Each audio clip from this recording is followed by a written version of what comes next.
பாமக தலைவர் ராமதாஸ் கேள்வி எழுப்பியிருக்காரு. யாரை வந்து சந்திச்சு அவருக்கு வேற வேலை இல்ல, அதனால டெய்லி ஒரு அறிக்கை கொடுத்துட்டு இருப்பாரு. அதுக்கெல்லாம் பதில் சொல்ல அவசியமே இல்லை. பாமக நிறுவன தலைவர் ராமதாஸ் வெளியிட்ட அறிக்கை குறித்து முதல்வர் மு.க. ஸ்டாலின் தெரிவித்த பதிலுக்கு தமிழ்நாடு முழுவதும் இன்று பாமகவினர் போராட்டங்களில் ஈடுபட்டு வருகின்றனர். முன்னேற்ற கழகத்திலே தலைவர் மு.க. ஸ்டாலின் அவர்களே. விழுப்புரம் மாவட்ட ஆட்சியர் அலுவலகத்தை முற்றுகையிட முயன்ற பாமகவினர் ராமதாசிடம் முதல்வர் மன்னிப்பு கேட்காவிடில் வரும் 28, 29ஆம் தேதி விழுப்புரம் மாவட்டம் வரும் முதல்வரை உள்ளே வர முடியாது என எச்சரித்திருந்தனர். ஸ்டாலின்களை இந்த விழுப்புரம் பாட்டாளி மக்கள் கட்சி கண்டிக்கிறது. உடனடியாக அவர் வருத்தமும் மன்னிப்பும் கேட்க வேண்டும். அப்படி கேட்கவில்லை என்று சொன்னால் 28, 29 தமிழகத்தின் முதல்வர் விழுப்புரம் மாவட்டத்திற்கு வந்து அந்த ஈகையருடைய மணிமண்டபத்தை திறக்க வருகிறார்.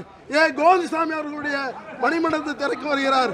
அந்த வகையிலே இந்த விழுப்புரம் மாவட்டத்திலே நாங்கள் முதல்வரை நுழைய விடமாட்டோம் என்று விழுப்புரம் பாட்டாளி கட்சியின் சார்பாக தெரிவித்தோம். இந்த நிலையில் அதே நாளில் விழுப்புரத்தில் நடைபெற இருந்த முதல்வரின் அரசு நிகழ்ச்சிகள் மற்றும் கள ஆய்வு ரத்து செய்யப்படுவதாக அறிவிக்கப்பட்டுள்ளது. கனமழை எச்சரிக்கை காரணமாக இந்த பயணம் ரத்து செய்யப்படுவதாக தெரிவிக்கப்பட்டுள்ளது.